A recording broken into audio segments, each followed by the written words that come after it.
ए class operating while. सो ये हमारे numerical series का बेटा 6 लेक्चर है, जिसमें हम लोग चैप्टर 7 ग्रेविटेशन के इंपॉर्टेंट क्वेश्चन के बारे में डिस्कस करेंगे बेटा, जो आपके final exam point of view से इंपॉर्टेंट है। सबसे पहला क्वेश्चन जो है हमारा बेटा वो है, at what height above the earth surface the value of g is half of its value on earth surface. ठीक है,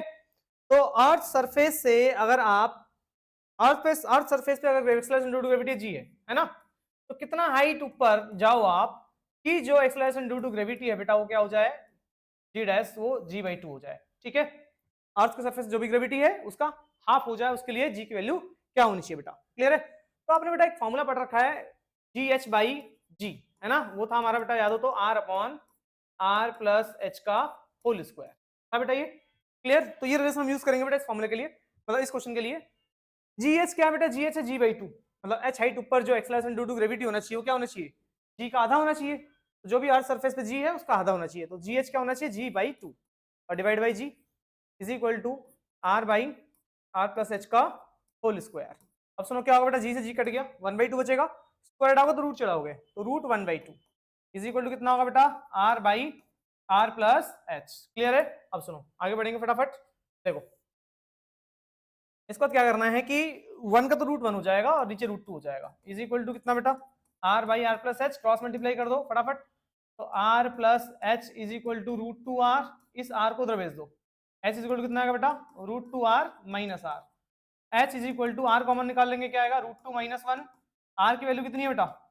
अर्थ का जो रेडियस है वो कितना है 6400 किलोमीटर है, तो आर हो गया 6400, ब्रैकेट रूट टू की value 1.414 minus one,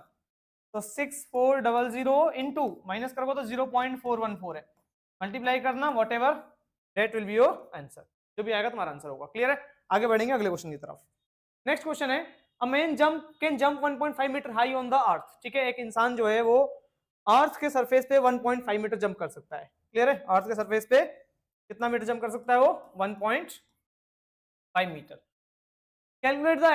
approximate height he might be able to jump on a planet whose density is 1/4 that of the Earth and whose radius is 1/3 of the Earth। ठीक है, अब एक और planet पे उसे jump करना है, ठीक, तो कितना हाइट तक जंप कर सकता है, अगर वो 1.5 मीटर तक ही जंप कर रहा है अर्थ सरफेस पे, तो एक प्लेनेट पे वो कितना हाइट तक जंप कर पाएगा, अगर अगर उस प्लेनेट का जो रेडियस है वो क्या है, वन थर्ड है अर्थ के रेडियस से, और डेंसिटी वन फोर्थ है। क्लियर, तो बेटा आप लोगों ने पढ़ रखा है क्या कि जो एक्सेलरेशन ड्यू टू ग्रेविटी होता है वो क्या होता है, g m by are square, पढ़ रखा है, बहुत बढ़िया। ये भी अर्थ के लिए मान लेते हैं, ठीक है, ये अर्थ के लिए है ना, acceleration due to gravity of earth. G तो कांस्टेंट है, बाहर रहने दो। एम, एम की वैल्यू कितनी होगी बेटा, मास ऑफ द अर्थ, और हमें डेंसिटी दे रखा है, तो डेंसिटी को मास को डेंसिटी के टर्म में लिखते हैं, जी इज इक्वल टू मास होता है डेंसिटी इनटू वॉल्यूम, डेंसिटी मान लेते रहो बेटा, और वॉल्यूम क्या होता है बेटा, 4/3 पाई अर्थ का रेडियस का उसका क्यूब अपॉन में आर स्क्वायर, स्क्वायर से क्यूब कट गया, तो क्या आएगा, जो जी होगा वो आ जाएगा रो आर 4/3 रो आर जी पाई, है ना, ऐसे लिख दो 4/3 पाई रो आर जी। क्लियर है, ये हमारा हुआ acceleration due to gravity on earth, first equation मान लेते हैं। अब जो प्लेनेट पे होगा जीपी, है ना, gravitation due to at planet, वो क्या होगा, सेम रहेगा 4/3 पाई। डेंसिटी अब क्या होगा, उसकी डेंसिटी क्या है बेटा, उसकी डेंसिटी है क्या, वन क्वार्टर मतलब वन फोर्थ होता है, एक चौथाई होता है, तो जो डेंसिटी रो है ना अर्थ की, इसका क्या हो जाएगा, रो बाई फोर। क्लियर है, वन फोर्थ हो गया, और रेडियस कितना हो जाएगा बेटा, उसने बोल रखा है रेडियस वन थर्ड है, तो रेडियस आर बाई थ्री हो जाएगा, जो भी अर्थ का रेडियस है उसका 3 गुना कम, वन थर्ड हो गया, is equal to so into g. Clear है, क्लियर है ना, रिकॉर्डिंग हो रही है, बढ़िया, मुझे लगा मैंने कैमरा ही ऑन नहीं किया जी। आगे बढ़े, आगे देखेंगे। तो अब करना क्या बेटा, जीपी इज इक्वल टू, ये देखो ये क्या बोलते हैं, 4 3 जा 12 है, इस 12 को बाहर निकाल दो, रीजन क्या समझाता हूँ, 4 3 जा 12 इनको बाहर निकाल दो, क्या बचेगा, 4/3 पाई रो आर जी बचेगा, बस ये 4 3 जा 12 बाहर निकाला, बाकी सबको एक तरफ लिख दिया। अब ये पूरा टर्म क्या है बेटा, पूरा टर्म क्या है, ये जी है ना, तो acceleration due to gravity on planet वो क्या है बेटा, 1/12 of acceleration due to gravity of earth, ये पूरा जी है ना। क्लियर, ये रहा जी, तो 1/12 ऑफ जी, कोई डाउट तो नहीं बेटा। अब सुनो, अब ये बताओ कि जब अर्थ सरफेस पर जंप करेगा तो क्या होगा, ध्यान समझना, अर्थ के सरफेस पे जब जंप करेगा, तो जब जंप करते हो आप, ठीक, तो जो आप अपनी इनिशियल वेलोसिटी दोगे, काइनेटिक एनर्जी आप इनिशियली प्रोवाइड करोगे, और मैक्सिमम हाइट तक जब आप पहुंचोगे वो सारा का सारा काइनेटिक एनर्जी किसमें कन्वर्ट हो जाएगा बेटा, पोटेंशियल में कन्वर्ट हो जाएगा, होगा, ग्रेट। अब अगर यहां से आप जंप कर रहे हो तो आपका एनर्जी कन्वर्जन होगा काइनेटिक से पोटेंशियल, मतलब कि नाउ जो हम प्रोवाइड करेंगे half mass into velocity square, जो भी इंसान कूद रहा है उसका कुछ मास होगा और उसकी कुछ वेलोसिटी, उस जिस वेलोसिटी से कूद रहा है हाफ एम स्क्वायर हो गया, वो किसके बराबर जाएगा बेटा, mgh के बराबर हो जाएगा। उस इंसान का मास ऊपर h हाइट जब ऊपर जाएगा g इंटू एच। एच क्यों, पोटेंशियल एनर्जी क्यों लिया समझ में आ रहा है, क्योंकि भाई हाइट गिवन है। अब यहाँ से m से m कट गया, h को इधर भेज दो तो हो जाएगा v square by 2g is equal to g होगा, सॉरी h होगा। तो हाइट आपको दिख रहा है कि वो इनवर्सली प्रोपोर्शनल बेटा एक्सेलरेशन ड्यू टू ग्रेविटी के। अब देखो बेटा वेलोसिटी तो कांस्टेंट है, मतलब जिस वेलोसिटी से वो यहाँ जंप करेगा उस प्लेनेट पे भी वो उसी वेलोसिटी से जंप कर रहा है। बस फर्क ये है कि यहाँ पे अगर 1.5 मीटर जा रहा है तो यहाँ पे ये किस हाइट से जा सकता है, कितना हाइट तक जा सकता है। क्लियर, तो हमें दिख रहा है कि ये अब ये हो गया अर्थ, ये हो गया अर्थ पे मान लेते हैं, है ना, ये किस पे हो गया, अर्थ पे हाइट। ठीक, तो प्लेनेट पे हाइट कितनी होगी, ये अर्थ पे ग्रेविटेशन हो जाएगा। प्लेनेट पे क्या होगा, वेलोसिटी तो वही रहेगा जिस वेलोसिटी से घूमेगा, मतलब जंप करेगा, और ग्रेविटेशन ऑफ प्लेनेट, है ना, जो अर्थ का ग्रेविटेशन है वो यहाँ पे प्लेनेट ग्रेविटेशन हो जाएगा। लेट्स से क्वेश्चन नंबर हमारा फर्स्ट है बेटा, सॉरी फर्स्ट कहाँ है, फर्स्ट तो ऑलरेडी हमने एज्यूम कर लिया, इसको सेकंड मान लेते हैं, इसको थर्ड मान लेते हैं। क्लियर है, कोई डाउट तो नहीं है, दोनों को डिवाइड कर दो। अब दोनों को जब डिवाइड करोगे तो क्या होगा ध्यान समझना, दोनों को डिवाइड कर दें, यहीं कर दें, अगले वाले पेज में करें, अगले वाले पेज में करें। देखो H E by H P या H P by H E, है ना, H P by H E क्या होगा ध्यान समझना। एच पी मैंने पहले ये लिखा है v square upon 2 g p, v square upon में 2 g p divide by H E क्या था, एच ई क्या था, एच ई क्या था बेटा, एच ई क्या था, v square upon 2 g, v square upon 2 g, बेटा 2 से 2 कट गया और वी स्क्वायर से वी स्क्वायर कट गया। क्लियर है, एच पी निकालना है, height on planet, h e को उधर भेज दो, एच ई इंटू रेसिप्रोकल में जी ऊपर चला जाएगा, जीई अपॉन में क्या बचेगा, जीपी बचेगा। अब सुनना, H P is equal to H E into ये जीई क्या है बेटा, जरा जीई क्या है या जीपी क्या है, देखो जरा, जीपी जो है वो है 1/12 है ना, 1/12 या क्रॉस मल्टीप्लाई करेंगे तो जीई कितना हो जाएगा, 12 टाइम्स ऑफ जीपी हो जाएगा, क्रॉस मल्टीप्लाई कर दो, 12 को उधर भेज दो, जी हो गया 12 टाइम्स ऑफ जीपी। तो जहां जीई है वहां क्या लिखता हूं बेटा, 12 टाइम्स ऑफ जीपी लिख सकता हूं, ग्रेट। तो जहां जीई है वहां क्या लिखते हैं बेटा, 12 टाइम्स ऑफ जीपी और डिवाइड बाई जीपी, जीपी से जीपी कट गया। अब सुनो H E height on earth, कितने हाइट तक अर्थ पे जा रहा था बेटा, 1.5 हाइट पे जा रहा था ना, 1.5 मीटर, तो ये 1.5 रख दो इंटू 12, ठीक है, पॉइंट आगे नीचे 10, 5 2 10, 5 3 15, 2 से गया 6 टाइम्स, 6 3 18 मीटर। तो बेटा वहां पे वो जंप करेगा, अगर अर्थ पे 1.5 मीटर जंप कर रहा है तो वहां 18 मीटर जंप कर जाएगा, क्योंकि वहां 12 गुना एक्सेलरेशन ड्यू टू ग्रेविटी कम है। होप क्लियर हो गया होगा, आगे बढ़ेंगे भाई, नहीं हुआ तो वापस बैकवर्ड फॉरवर्ड करके देखो भाई वीडियो। तो नेक्स्ट क्वेश्चन देखते हैं बेटा हम लोग। अब हमारे पास एक बॉडी है बेटा जो कि अर्थ के सरफेस से 1600 किलोमीटर ऊपर है। क्लियर है, अर्थ के सरफेस से कितना किलोमीटर ऊपर है, 1600 किलोमीटर ऊपर। अब इस बॉडी का मुझे एस्केप वेलोसिटी निकालना है, ठीक है, अर्थ का रेडियस में कितना गिवन है 6400 और एक्सेलरेशन ड्यू टू ग्रेविटी जो अर्थ के सरफेस पे वो है 9.8। तो बेटा आप लोगों ने एस्केप वेलोसिटी का फॉर्मूला डायरेक्टली पढ़ रखा है जो कि होता है √2gm/r। कैपिटल आर कब आता है, जब ऑब्जेक्ट अर्थ के रेडियस अर्थ के सरफेस के बहुत ज्यादा क्लोज हो, लेकिन यहाँ 1600 किलोमीटर बहुत ज्यादा हाई डिस्टेंस हो गया, तो इसलिए डिस्टेंस आर नहीं होगा, आर की जगह क्या हो जाएगा, आर प्लस एच हो जाएगा। अब सुनो बेटा, इसके वेलोसिटी इज इक्वल टू, इस जीएम को हटा देते हैं, ठीक है, एक और फॉर्मूले मैंने आपको पढ़ा था याद हो तो, स्मॉल जी क्या होता है, capital G capital M by are square होता है बेटा, क्रॉस मल्टीप्लाई करेंगे, कैपिटल जी कैपिटल एम क्या हो जाएगा, small G into R square हो जाएगा। तो जहां पर कैपिटल जी कैपिटल एम है ना बेटा, वहां क्या लिखते हो आप लोग, यहाँ लिखते हो G R square, 2 G R square upon में आर प्लस एच। क्लियर, अब आपको सारे वैल्यूज पता है, आर स्क्वायर तो आर तो बाहर आ जाएगा, 2 इंटू जी हमारा कितना 9.8, मल्टीप्लाई करोगे, आर भी पता है एच भी पता है, बस आपको वैल्यूज पुट करना है। अर्थ का रेडियस हमारा कितना है बेटा, अर्थ का रेडियस है 6400, ये 6400 है और प्लस ये क्या है 1600, ये किलोमीटर में तो इन्हें मीटर में जरूर कर लेना बेटा, ठीक, तो आपका आंसर फाइनली आ जाएगा। होप क्लियर हो गया होगा, आगे बढ़ेंगे, अगला क्वेश्चन देखते हैं फटाफट। नेक्स्ट क्वेश्चन क्या है देखो, an artificial satellite is going around the earth close to its earth surface, then what is the time taken by it to complete one round given radius of the earth is this। ठीक है, तो बेटा एक artificial satellite है, वो अर्थ को चक्कर लगा रहा है, लेकिन वो अर्थ के बहुत ज्यादा क्लोज है। जब अर्थ के बहुत ज्यादा क्लोज है ना वो, तो हमें पता है कि जो डिस्टेंस होता है ना सैटेलाइट का अर्थ से, उसमें हम लोग सिर्फ अर्थ के रेडियस को ही कंसिडर करेंगे, बाकी जो बचा हुआ डिस्टेंस उसको कंसिडर नहीं करेंगे जब कोई भी बॉडी अर्थ के बहुत ज्यादा क्लोज होता है। पता होगा आपको, पढ़ाया गया था, ठीक है, नहीं पता तो अभी समझ लो। अब जो टाइम पीरियड ऑफ सैटेलाइट होता है बेटा वो क्या होता है, 2 pi under root R by G, ठीक है, ये होता है फॉर्मूला। तो 2 pi under root R, R हमारा कितना है 6400 और जी क्या है बेटा हमें पता है 9.8, ये 6400 है, किलोमीटर को मीटर में कर देना, सॉल्व करना बेटा, आपका आंसर आ जाएगा। क्लियर है, आगे बढ़ेंगे अगले क्वेश्चन की तरफ। तो नेक्स्ट क्वेश्चन देखेंगे बेटा, हमारे पास एक इक्विलेटरल ट्रायंगल है और इक्विलेटरल ट्रायंगल के 3 वर्टेक्स पे क्या रखेंगे, 3 मासेस रखेंगे, ठीक है ना, 3 मासेस पॉइंट मासेस हैं जिनका स्मॉल मास, सबका मास क्या है m है, ठीक है, इसका मास अगर m है तो इसका मास m है और इसका मास क्या है बेटा m है। अब आपसे क्या बोला गया है कि इक्विलेटरल ट्रायंगल ऑफ साइड, ये वन नहीं है बेटा, ये एल है ना, साइड की लेंथ कितनी है बेटा, एल है, साइड की लेंथ हमारे पास क्या है, एल है। अब आपसे क्या बोला गया है कि what is the gravitation field and gravitation potential of the three masses at the centroid of the triangle. Centroid समझते हो बेटा ना, centroid,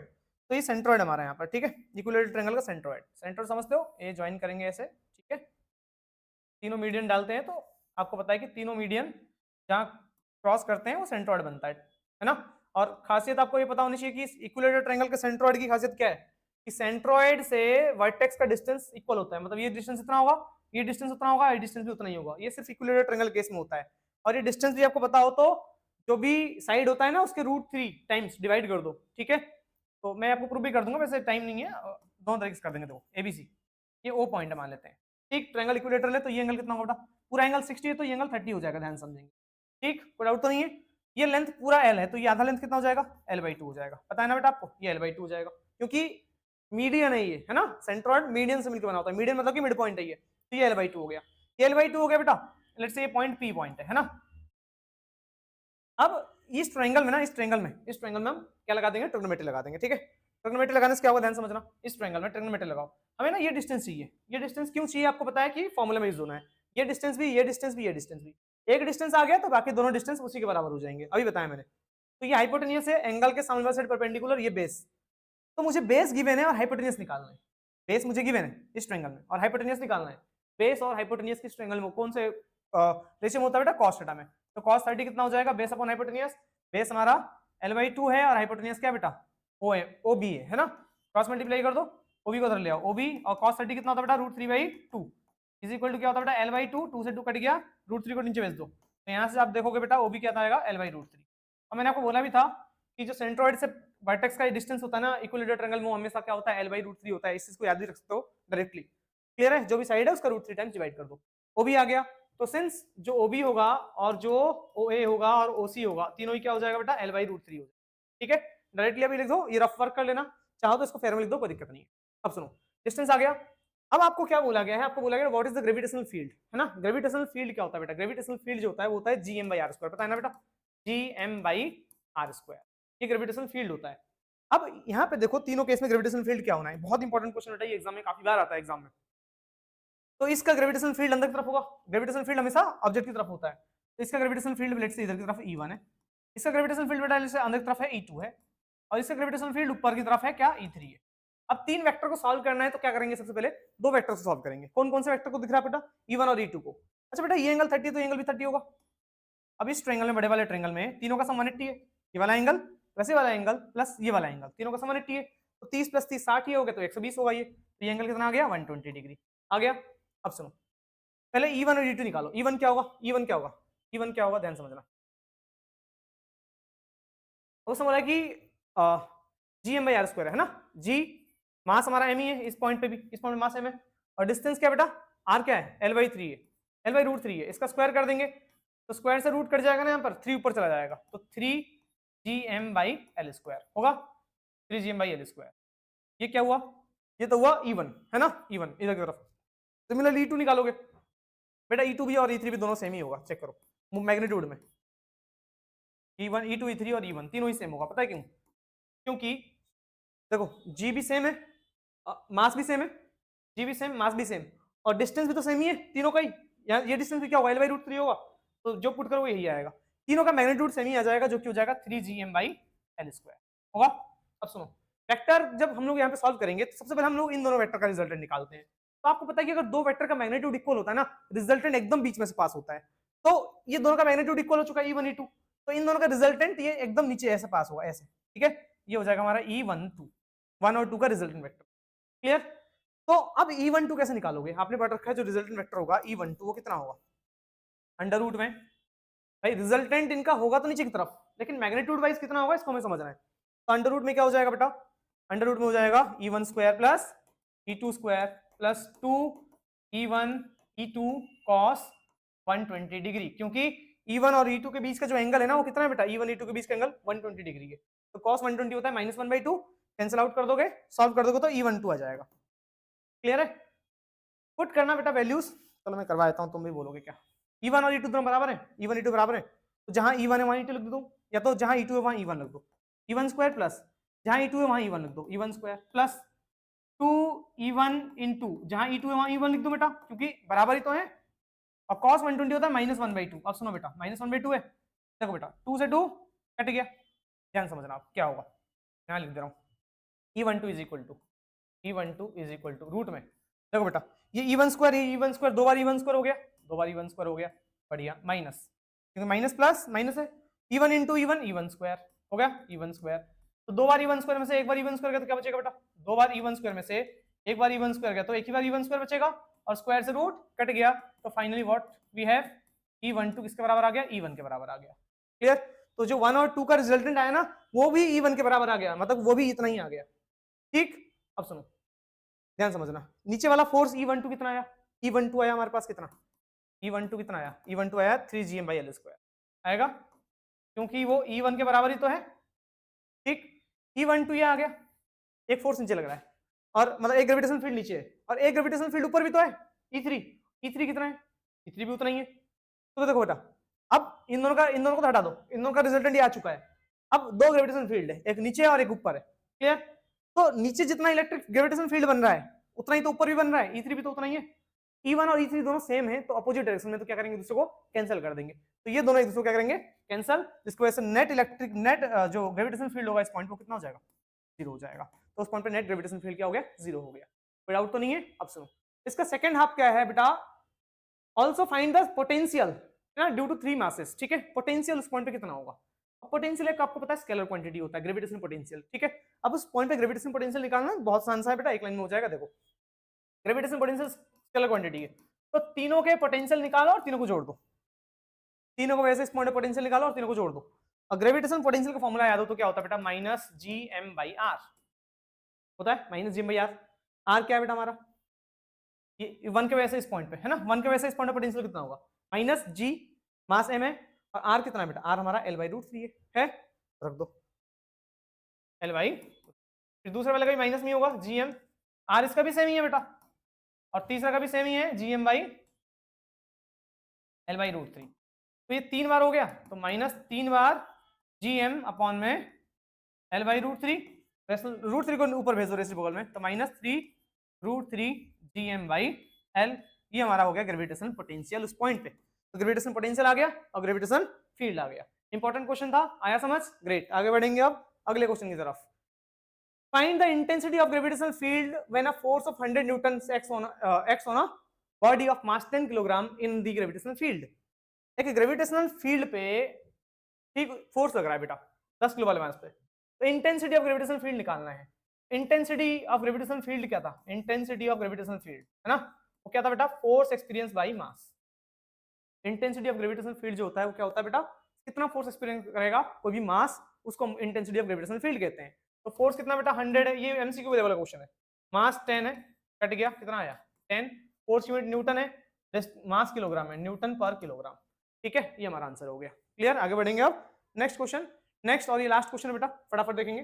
find out the percentage decrease in the weight of the body when it is taken to a height of 32 kilometre above the earth surface। सुनो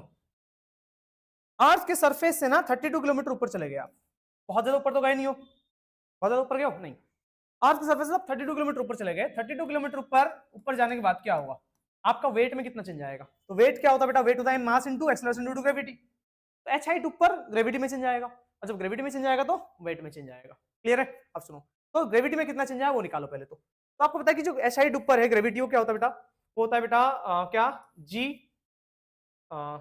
जी bracket 1 minus 2h/r, ये था ना, याद हो तो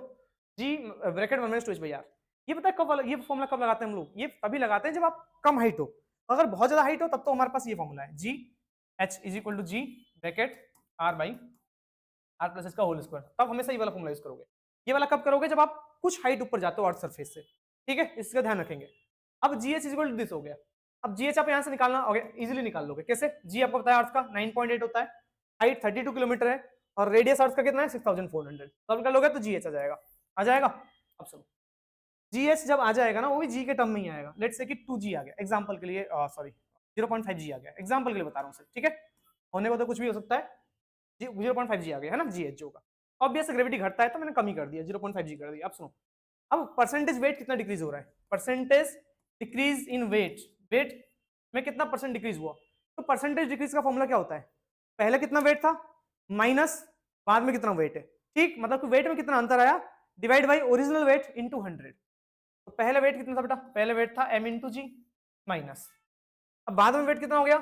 m इंटू जी एच, एच हाइट ऊपर gravity change हुआ ना,